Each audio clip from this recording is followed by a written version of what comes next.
اعوذ باللہ من الشیطان الرجیم بسم اللہ الرحمن الرحیم۔ پیارے بچوں السلام علیکم۔ School B M S Kundi class 8 subject Urdu topic زعفران۔ میں ہوں آپ کی ٹیچر پروین اختر۔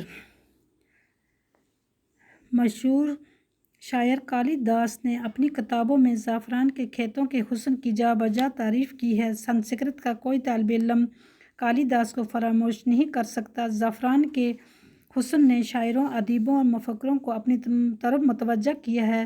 زعفران کے کھیت کو زعفران زار بھی کہا جاتا ہے۔ اس کے معنی لغت میں یہ لکھے ہیں: وہ مقام جہاں دور تک زرد پھول ہو یا زرد فصل کھڑی ہو۔ دوسرے معنی یہ بھی لکھے ہیں: وہ جگہ جہاں پہنچ کر انسان کو بہت ہنسی آئے۔ مشہور ہے: زعفران کے کھیت میں پہنچ کر انسان کو خود بخود ہنسی آنے لگتی ہے۔ کشمیر میں زعفران زار کو ہنسی مذاق کی محفل کے لیے بھی استعمال کرتے ہیں۔ کہتے ہیں کہ اس کی خوبصورتی کو دیکھ کر غیر ملکی فوجیوں نے اس کے حسن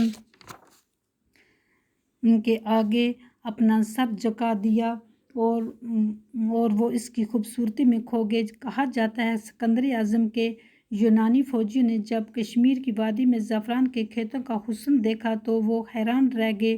وہ خوبصورت پھولوں میں اپنے فوجی فرائض بھول بیٹھے اور زعفران کے پھول کے خوبصورت رنگوں میں فطرت کی انگڑائی دیکھنے لگے۔ ابو الفضل نے آئین اکبری میں زعفران کی عجیب تعریفیں کی ہیں۔ اکتوبر اور نومبر میں سری نگر سے کوئی دور پامپور میں زعفران کے کھیتوں کی خوبصورتی دیکھنے کی چیز ہوتی ہے۔ پامپور کے علاوہ کئی اور علاقوں میں بھی اس کی کاشت ہوتی ہے۔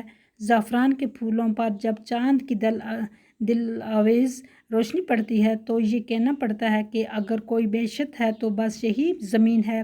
اس کی پتیوں پر نیا رنگ اور نئی کیفیت ہوتی ہے۔